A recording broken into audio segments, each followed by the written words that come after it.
4 years ago, you won election mainly because of a phrase that you used that said, fix the damn roads. We know that there's construction going on because everywhere we go, we see orange barrels. My question is, are we building better roads or are we just putting Band-Aids on a cancerous infrastructure? Well, I love talking about the roads. The reason I focus on the roads is because when you have a busted rim, it can be money out of rent, it can be money out of childcare. And that's why fixing the damn roads has been so important. Let's be clear, we are addressing decades of disinvestment. We've already rebuilt 13,000 lane miles, 900 bridges. There are orange cones and barrels all over the state because we are fixing the roads. The fact of the matter is, this is a huge issue for our economy, our personal safety. It is so crucial that we continue this work, but it's all in jeopardy. As we think about what's Michigan going to look like 4, 8, 12 years down the road, we have to have solid infrastructure.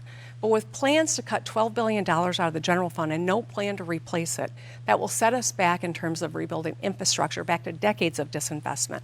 It'll mean money out of public safety and out of our kids' education. We can't afford to have that kind of leadership. Governor, really very quick follow-up.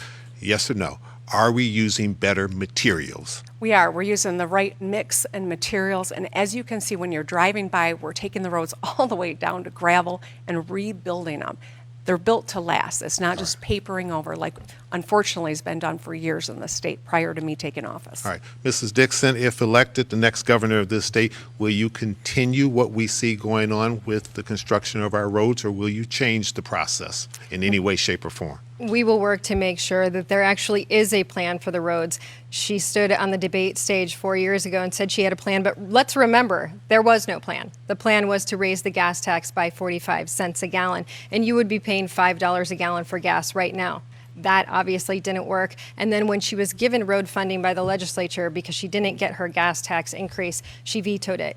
She had a lot of vetoes at that time, also vetoed autism funding for families. This was a tantrum because she didn't get her road funding.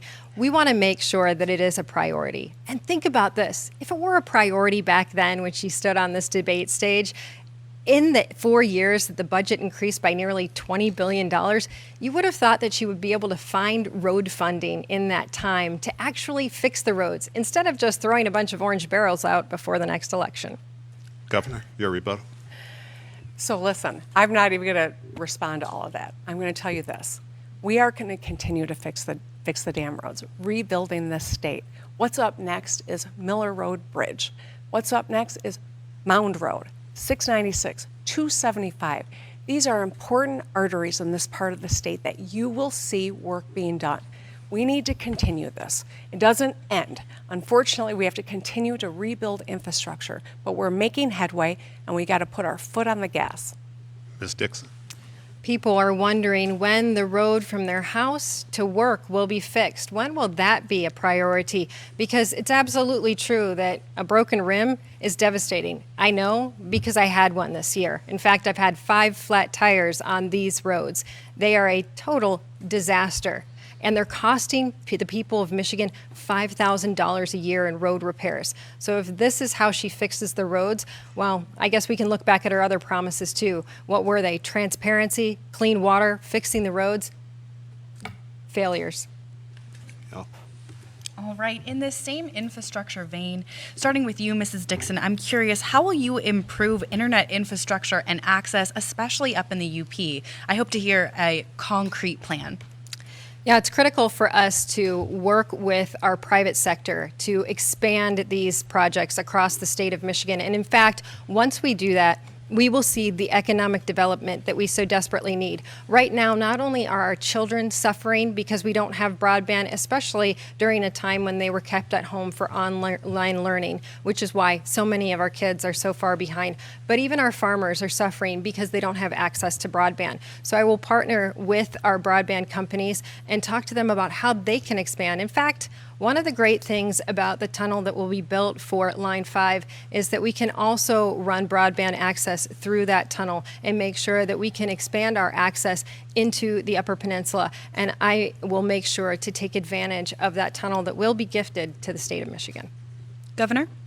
I got to tell you, I am so grateful that the Chamber of Commerce for Northern Michigan has endorsed my candidacy. This is because we've been working closely to make sure that we created an Office of Rural Development.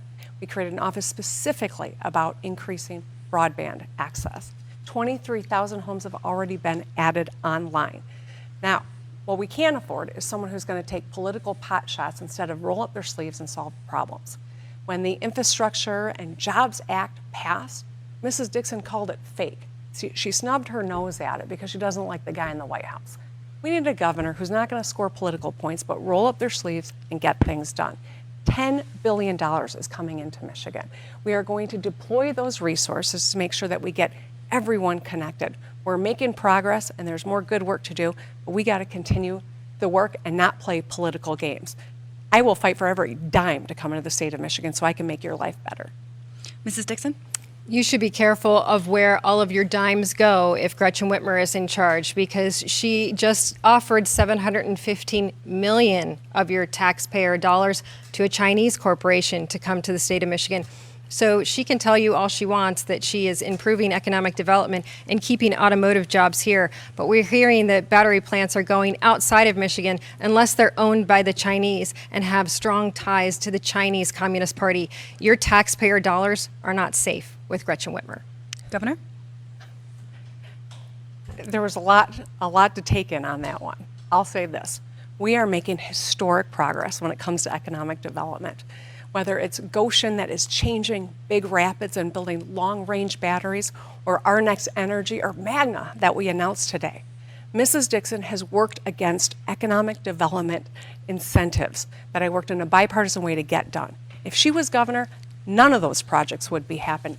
We cannot unilaterally disarm and think we're going to build an economy of the future. We have to run fast and win.